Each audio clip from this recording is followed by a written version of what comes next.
ang atong theme this month is the supremacy of love. Love month sa kalibutan, lain ang ilang pasabot ni ana, pero sa mga Christians usa ka opportunity nga mas ma-reflect nato unsa gyud ka lalom ang gugma sa Ginoo nga different from the way the world believe or understand about true love. Supremacy of love, ang atong text, ang pinakasintro ani, verse 13 sa 1 Corinthians 13, ingon diha, and now these three remain, faith, hope, and love, but the greatest of this is love. Sa kalibutan, lalain ang pagsabot sa gugma. Usahay ma-mislead, basta mo ingon og love, kay sa Bible man god, love ra gyud. Wa gyud mo ingon diha nga unsa ka nga klase nga love. Apan ato gyung klarohon nga kini nga love dili susama sa love sa kalibutan. Ang English nga word nga love lain-lain og meaning. Una, kining love nato sa atong mga ginikanan, parental love, tawag na siya nga storge, affectionate loves sa atong mga family. Niya lain po ning eros, kining eros maoy gitawag nga sexual love tungod kay love ni sa babae ug lalaki, opposite sex, mag-uyab. Unya lain po ning philia, love nga brotherly, love nato sa atong mga higala. Pero kining ikaapat mao gini ang love nga giingon sa Bible, agape love. This is God's love, Christian love, biblical nga love. Kay kining nga love is a selfless love, love nga gipadayag sa Ginoo ngadto kang Hesus o kang Hesus kanato. Gi-demonstrate ni Jesus sa dihang dinhi pa siya sa kalibutan. Mao nang agape love, gitawag siya nga the greatest thing of all. Pinaka greatest gyud ni siya, supreme above all things. Supreme, labaw gid siya sa tanang butang nining kalibutana. Ngano? Tungod kay diha sa agape love, diha ma-measure ang atong kinabuhi. Ma-measure ang atong pagkakristohanon diha sa gugma. Mo nang Christianity is love. Mo kana ang gigamit sa Ginoo nga measurement kung unsa kita diha kaniya. Mo nang diha sa gugma, nothing we say, nothing we have, nothing we do has any lasting value apart from agape love. Why hinungdan ang tanan? No matter how impressive we can be in our religiosity, bisan pagpiting ninduta sa imong pagkarelihiyoso, bisan pag successful ka sa imong mga ministry, personal, nga gihatag sa Ginoo sa imuha, daghang kag accomplishment o daghang kag sacrifices nga gihimo, kawang yapon kini og dili mao ang standard gagamiton sa Ginoo sa pagsuta sa atong kinabuhi. Love is the greatest thing of all. Tungod kay kining agape love, untap gid siya, di siya pwede makambyoan. Dili siya pwede butangan nimo mga substitute. Naay mga substitute of love, spiritual gift. Espirituhanong gasa dagko kay na nga butang sa atong kinabuhi. Kay special gina nga gihatag sa Ginoo kanato. Pero dili matupngan. Dili siya pwede ikambyo. Dili siya pwede mahimong substitute. Na kay spiritual gift pero walay gugma, kawang ingon diha, nothing o walay bili or worthless kini. So unsa kini mga spiritual gift nga gi-mention diha sa 1 Corinthians 13? Una diha kining tongues, speaking in tongues. Kay bulungan na diha sa 1 Corinthians 13:1, if I speak in tongues of men and of angels but have not love, I am only a resounding gong or a clanging cymbal. Bisan pag musulti kog pinulungan, naay pinulungan nga anon, wali mo na na-learn, kasulti lang kagkalit og hinilunggo, bisag di ka hilunggo, kadto sa mga katawhan nga hilunggo, kay bulungan na. Unya, makasulti po kag tongues of angel, katong di gyud masabot nga dili gyud na siya known tongue. Pero kung walay gugma, di gyud na siya makambyo sa gugma. Ang purpose gud sa tongue kaniadto is to reveal, to confirm the will of God through miraculous sign.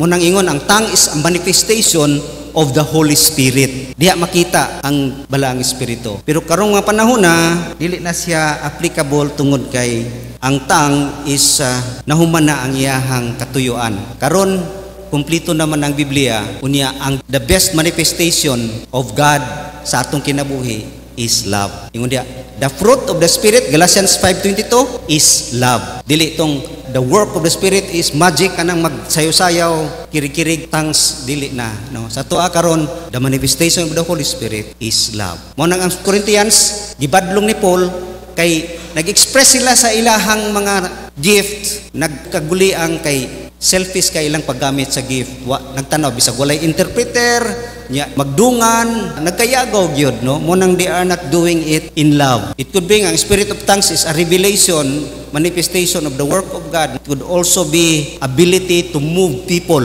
no? Na mga gift karon nga mura siya pareha sa speaking tongues nga move ang tao sa iyahang pag-speak, no? Kanang eloquence, maayo kayo mo-speak. Pero bisag kung sa ka-eloquent, move og tao, mga preacher sila ni Spurgeon, move og tao gyud basta mo preach. Bisag kung ingana ka kung walay love, ingon diha mura ra ka gihapog clanging cymbal, resounding gong, samok ra kayo. Nya kaduha prophecy kana yung mga prophets, sila gyud ang nagdala sa pulong sa Ginoo. Pagmingon na Ginoo, mo na ang isulti ngadto sa ilaha, mo nang mingon sila, mo na ang gisulti sa Ginoo. Sa una wala pay Bible, pero karon na may Bible. Mo nang wala na ang mga prophets, kay kumpleto na. Karon pwede ni sa ma-apply sa mga nag-preach, mga preacher, because this is ability to speak God's word. Kung naka-abilidad to speak God's word, pero walay gugma, wala gihapon. Si Pablo walay ability, dili eloquent si Apostle Paul, pero he has the heart, compassion ngadto sa mga wala pa diha sa kasanatian, sa kaluwasan. Mo nang without love, wala gihinungdan ang prophecy. Nya kinipod ang spiritual gift, knowledge. Ingon diha sa verse 2 gihapon nga, if I have the gift of prophecy and can fathom all mysteries and all knowledge. Bisag na kay kaalam nga mutungkad sa mga misteryo sa Biblia, misteryo sa Ginoo. Daghan gyud mga tao nga makasabot, matungkad ang mga misteryo sa Ginoo diha sa Bible.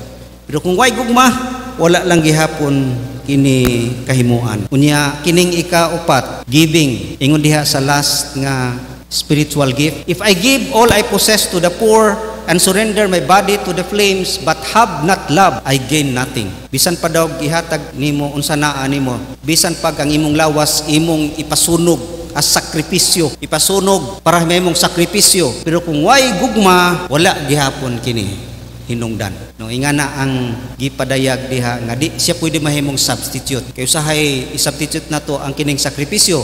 Daghay magsakripisyo kan magpalansang sa cross bitaw panahon sa Birnis Santo. Kung wa ka nagkinabuhi sa paghigugma sa Dios, wa nagsunod sa iyahang mga sugo, agi paghigugma sa iyaha, wala gid gihapon na bili. Everything nga imong ihatag kay wala gyud ang gugma. Mo kining love nga gipadayag sa Ginoo dinhi, nga love ni nga naa sa Ginoo, i-compare ang love nga naa sa tao. Unsa ang love ni Jesus, unsa ang love usab sa mga tao. Sa nakita ni Jesus kaniadto nga ang mga tao naghatag na ay mga tuyo, hatag kay naay return, naagyod kinaiya sa tao nga I give tungod kay mabless ko ani sa paghatag. Dili gyud tong give nga ang imong gihatagan ng mabless, wala ka diha, because giving is not about us. No. Si Jesus wala niya na, ingana ang iyang kinaiya mo sacrifice nga wala nag-return. Dili siya mabless, wala na niya gitinguha kundi to bless gyud sa iyahang gihatagan. Munang spiritual gift, dili gyud na siya ma-substitute, no? Bisag unsa ka nindot sa atong ministry, sa atong pagtrabaho sa Ginoo, kung wala gigugma diha kaniya og sa mga katawhan, kawang gyud kining tanan. Makita po nato nga ang spiritual gift temporary lang gyud siya. Ingon diha sa verse 8, love never fails, but there are prophecies, they will cease. Where there are tongues, they will be stilled. Where there is knowledge, it will pass away. Kanang tanan temporary ra gyud na. Kanang tongues, wala gani na ma-apply ron, no? Kay nana ang Bible. Ang prophecy, wala naman po'y prophets ron, no? Neon na gyud. Ang knowledge, kung wadto na ta sa Ginoo, di na kinahanglan ang knowledge. Matubang ta sa iyaha, makailan naman ta sa iyaha dito sa langit. Mundang na. Pero ang love, padayon. Muna yung love never fails.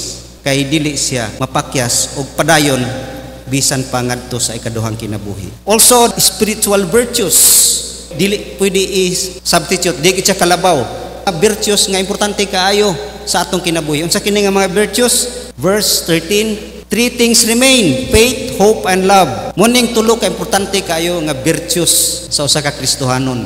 Pagtuo, paglaom, o gugma. Pagtuo without faith, it is impossible to please God. Hebrews 11:6, we are saved through faith. Importante kayo gyud, no, sa atong kinabuhi.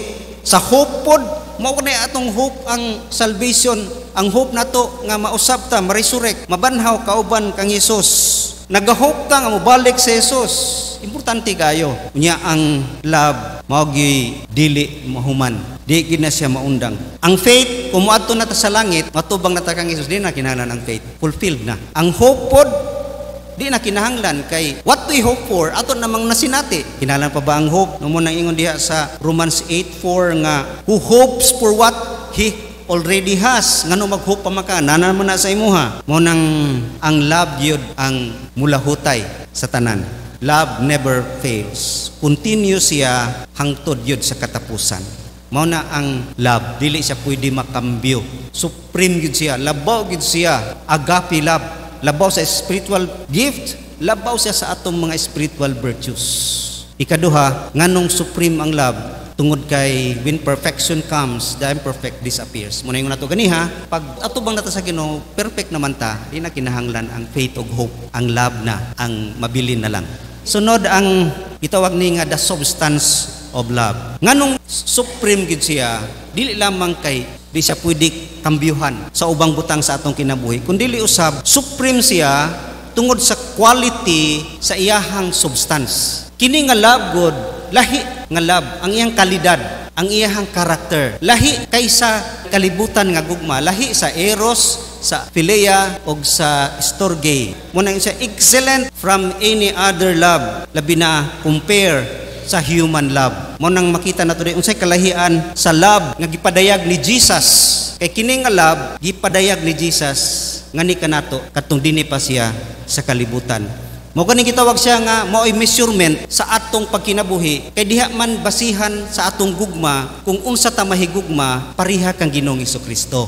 Diha magbasi how we resemble the Lord Jesus Christ, Christ-like love. So unsa kini nga mga character nga atong makita dinhi nga gi-define ni Apostle Paul. And Paul naga-mention dinhi nga unsa ang gugma ug unsa pud ang dili gugma, unsa ang dili agape love. Una, ingon diha, love is klaro kayo kanana kay yellow, patient. Ang love ni Jesus, grabe ka pasensyoso, pasensya. Moy ka sa pasensya, self-restraint, naga self-control in the face of provocation. Dili makita ang pasensya kung walay persecution, walay provocation, kung wala gihagit, kung walay kalisod, dili makita ang pasensya. Mo nang ang pasensya nagipakita ni Jesus, grabe kaayo tungod kay ihag yung giantos ang mga injuries, annoyances, no, nga wagi siya mo balos, wagi siya mo revenge, wagi siya mo retaliate. Patience, no? Ang kinaiyan ni Jesus bisan pag siya sungugon sa mga tao, porsigihon gyud nga masuko, dili siya dali masuko. Makita nimo sa iyang kinabuhi nga di din siya maanoy anang mga kuan ginabuhat sa tao. Bisa grabe kadautan. Ang Ginoo kung di lang patient, kada sala nato pitkan dayon ta, no? Nya kanang mga nga grabe kay nga makasasala, matingala ta nga nganong naglahutay mo na sila ka makasasala. Mo na gidisiplinaha sa Ginoo. Wa magid na sila tagaig punishment sa Ginoo. Wala kay taas kayo ang pasensya sa Ginoo. Dili siya dali ma-frustrated bisag dili matuman ang iyang gusto. Dili siya retaliate dayon against those who hurt him. Bisan pag siya gipasakitan, di gid siya mubalos. Mao na kana nga love is waiting under the hands of God. Pasensya gyud. Mao kana ang diferensya sa kalibutan nga love nga di man dali pero naagyoy utlanan nga nagani ko kaantos, no? Mapuno na gani, pero ang Ginoo iyang gugma is grabe kay kataas. Bisa kung sa kadautan ang Ninive, iyag yung paadto kang Jonah. Ang Israelites, grabe kay Israelites ka mga gahig ulo, kapila yung sultihan niya, grabing experience sa iya, hatagan na niya og mga milagro, gahi lang niya po gulo. Pero gid na dayon pamatay sa Ginoo. Iyag yung gituman ng iyahang promise nga moadto gid sila sa promised land. Makita po nimo nganong wala gipanis sa Ginoo makasasala, taas gid ang pasensya sa Ginoo. Kay mamatay day na karon, magmahay na sa langit, nganong gipanis din siya. Mas maigi nang gitagaan siya kuan kay dito sa impierno, di gid siya kamahay sa Ginoo kay taas gid kaayo ang pasensya sa Ginoo. Mo nang love is patient, ingana ang gugma ni Jesus. And also love is kind. Kining kind God is to show oneself useful for the benefit of someone. Mahimo kang benepisyo sa imong isig katao nga mahimo kang magamit niya. Muna kumutabang ta as act of kindness, siya gyud ang benepisyo. Wala gyud ka, no? Ingana si Jesus Christ, mutabang siya, muhil sa mga sakit, walay muingon nga unsay makuha na ko ani. Unsay makuha nako kung mutabang ko nimo? Wala siya nag-ask og return. Wala pud siya para siya kaugalingon. Mukuan ba siya nga mahimo kung kuan ani, kung himuon ako ni sa imuha? Wala, para ra gyud sa benefit gyud sa iyahang extenan og love. Muna ang kindness. Also, love does not envy. Kanini una pud nga does not ganiha. Love is karon love does not. Unsay dili gugma, dili envious, no? Ang uban nga version is selos, dili magselos. Munang ang sa kalibutan, ang gugma labi na eros love na ay selos, dili gyud na siya tinuod nga love. Dili na pareha sa love nga gipadayag ni Jesus Christ nga wala nagselos. Envy sa kalibutan nga definition is to boil, no, kanang bukal-bukal ka. Labi na kanang nay mo asinso, usahay mao ginaatong kano nay mo asinso, nay nakadawat og dakong bahandi, bag-ong kutsi, ikaw wala mo nang naay envy.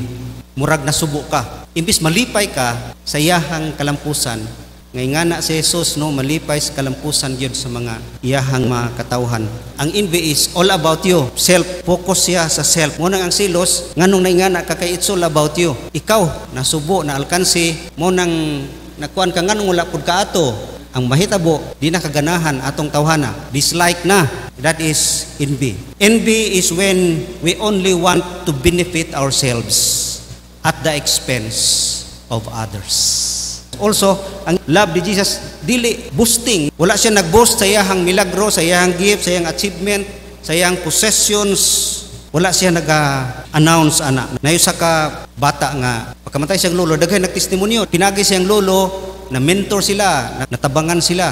Motong ang bata ningon, believe ko sa akong lolo. Wag na niya gi-announce, gisulti sa kuha. Wag na niya gisulti sa dihang buhi pa siya. Boasting. Also, love is not proud. Proud is mu-inflate, mubukad. Mubukad atong atay. Meaning, you think highly of ourselves. Si Jesus, wag na siya. Ang iyang humbleness, grabe kayo nga gikan sa taas king, linaog servant, linaog na tao sa pasungan. Wala gid siya iyahang ikapanghambog. Wala siya sense of self-importance. Proud is you feel nga importante ka. You think highly how great you are at what you do. Kana bang mahigid ka sa imong gibuhat. Sa imo lang na, bisag wa ka na makuha ng uban. That is pride. And also naana po sa spiritual pride. Then sunod diha is love is not rude. What is rudeness? Kanang misbehaving ba, kanang dili angayan sa usa ka Christian, no? Behaving unseemly, doing things nga wa ka nagdahom, unpredictable, nga mahimong embarrassing sa usa ka tawo to offend. That is rudeness. Jesus wa gyud naghimo og mamutang nga maulawan. Mo na ang meaning sa rudeness. And also, love is not self-seeking, meaning you are worshiping yourself. Self-love, self-centered, selfish. Munang ang tao gyud human love, self magina siya. Balihon ng selfless man na. Kita gyud kuan kayo nga para gyud sa atong kaugalingon. Always nagabuhat nga naagi benepisyo sa atong kaugalingon. Labi na kung unsay gusto nato, mao gyud ang matuman. Kung nga na pa si Jesus, daghay di gyud kaadtog langit. Tagaan taniag free will na atay ability to decide. Munang ang self-seeking, a love nga naga-promote sa iyahang own interest and neglect the interest of others, and also neglect the will of God. Kaya ang iyang self-will ang patigbabaw. And also ang love nga ipadayag ni Jesus, not easily angered, no, dili-dali masuko. Opposite siya sa patience. So controlled passion na agyod ang dili dayon ma-irritate niya. Naga-think always what is the cause kung siya masuko. Mo na ang not easily angered. And also, it keeps no records of wrongs. Ang gugma, dili gina siya mag-keep of wrongs. Daghay away, labi na sa manag-asawa, gamay ra kaayo nga giawayan, mahalungkat ang sa una pa nga mga sala o sa una, di ba? Kuan man kun nimo. Keep records of wrongs. Ang Ginoo wala, no, sa dihang ni-accept kang Jesus, erase tanan, nalim tana. You are as white as snow. Kani adtong itom kay kakaron, you are as white as snow. Munang ang iyahang love, not keeping records of wrongs.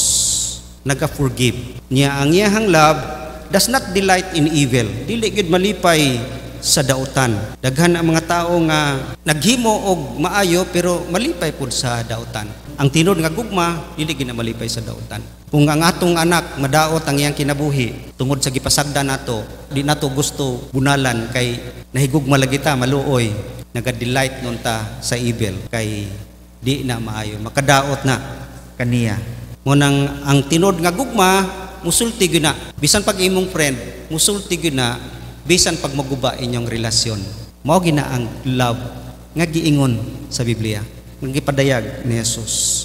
Si Jesus naingon, Father, forgive them, yawa sila masayod sa ilang gibuhat. Ingon po siya, I do not condemn you. Ingon siya sa babae katong adultery ang kaso. Pero ningon po siya sa babae, go and sin no more. Ay napagpakasala. Mao na ang love. Dili malipay sa sala or sa evil. And also, rejoices in the truth. Malipay gyud, mo sympathize gyud with gladness diha sa kamatuuran.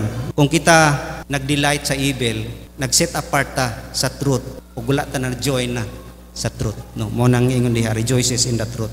And also, ang last diha is it always protects, always trust, always hopes. Mo gini ang gugma ni Ginoong Hesukristo sa atong kinabuhi. Nagaprotektar gid siya kanunay kanato. No, mo gani usahay nga kita dili dayon makaangkon og punishment kay iya pud santang i-cover kubiran sa nagabear siya no mo antos sige lang no ana, bear all things, trust all things, hope all things, bisan pag siya gihimuan nga makapasakit sa iyaha, giantos niya mo nang it bears all things, trust all things, and always perseveres. Mula hutay gyud, dili mo give up, stand the test, nag-continue bisan pa sa mga difficulties, dili siya mo give up. Kana nga love. Mao nang kana nga love is superior expression of who God is. Mao gina ang expression sa Ginoo. Kung unsa ang Ginoo. Yes, makita nato ang marka sa Ginoo diha sa balaod, sa pain, sa penalty, sa thunder and lightning sa Old Testament. Pero mas makita ginato ang Ginoo karon pinaagi gyud sa gugma. Mas mailhan siya diha sa gugma. Love can find out God without searching. Kita ka sa gugma sa Ginoo, kaila ka sa Ginoo. Then also, supreme goal of salvation and sanctification. Ang gugma gyud, ang agape love, mao gid nay goal sa salvation ug sanctification. Daghay mo ingon nga ang goal sa tao nga himuon siyang i-save is para worshiper, worship sa Ginoo. Dili man ka worship ang tao kung dili mahigugma sa Ginoo. Love gyud ang goal. Nganong giluwas ka aron mahigugma ka? Kay para mahigugma ka, musimba ka ug moalagad ka kaniya. That is the goal of salvation. Nganong usabon pud ka sanctification? Nganong gusto ko sa Ginoo immature gid ka para gid ka mahigugma. Mao na ang tanan nga gibuhat diha ingon diha sa verse 10 nga to complete us nga mopareha gyud sa gugma ni Ginoong Hesukristo. Mao kana ang rule sa love sa atong kinabuhi. Si Paul gid paborito gid niya ng faith and hope. Pero ang driving force sa iyahang pagkinabuhi is love. Unsay nagtulak ang Paul? Christ's love compels me, ingon siya. Mao nang ang love yod maoy atong measurement. Ang gugma mao gi magdetermine kung unsa ta diha kaniya. Siya gyud ang measurement sa atong kinabuhi. John 13:35, people will know that you are my disciples if you love one another. Because if you love others as I have loved you, no? Kung nahigugma ka sa uban, sa mas pahigugman ako sa imuha, you are really my disciples. Siya gyud ang magdetermine ang gugma gyud. Mao nang the last thing nga atong tanawon is the source of love. Asa na nga gugma o kinsa na nga gugma ingon diha sa 1 John 4:8, whoever does not love does not know God because God is love. Ang Ginoo gugma. Not only an attribute of God intrinsic in His essence, He is love. And also ingon diha sa Romans 5:5, and hope does not disappoint us because God has poured out His love into our hearts by the Holy Spirit whom He has given us. Pinaagi sa balang Espiritu kanang agugma iyang i-pour out sa atong kasing-kasing. Sa Ginoo siya ang gugma i-pour out through the Holy Spirit musulod sa atong kinabuhi mao nang maka-experience ta og gugma, makahimo na ta paghigugma ug agape love. Mo nang ingon diha sa 1 John 4:19, we love because He first loved us. Mo nang digan ita ka eksperyensya sa gugma sa Ginoo, kana ma-eksperyensya nato ang agape love nga gi-mention diha sa 1 Corinthians 13, dili kita kahigugma sa iya. Mo na ingon diha, we love because He first loved us. Ka-eksperyensya ka sa iyang gugma diha sa pagpakamatay niya sa cross alang kanato, naangko nato na nga gugma because we receive Jesus Christ sa atong kinabuhi ug nisulod ang balang espiritu nana ang gugma kanato, then we can love God. We can express agape love. Love God is vertical, loving others is horizontal. Kay naana na nga love nga ni kanato. Sa wala pa kang Kristo nining mga taknaa, kung nga pa si Jesus Christ sa atong kinabuhi, dili kita ka-eksperyensya og agape love. Diha lang mahitabo kung ato siyang dawaton sa atong kinabuhi, pasudlo nato pinaagi sa pag-accept sa iyang invitation nga mosulod siya o gisurrender nato pinaagi sa pagtuo ang atong kinabuhi, we will experience that love kay imong masinati gyud unsa siya nahigugma kanimo, and you can express yan ang agape love. Mo nang agape love is the greatest thing of all. It is impartial, unconditional, not asking return. It is sacrificial and never minding the cost. It is unselfish, more concerns with the need of others. Dili siya selfish, always siya didto gyud sa others. Dili concentrate sa iyang kaugalingon. And this is the standard of God's measurement sa atong mga kinabuhi. Mao nang unsa may atong buhaton karon, what you want to be, what you want to do, how you want people to think of you, what you want to accomplish, everything tanan atong i-filter nining usa ka pangutana. Am I doing this with agape love? Let us pray.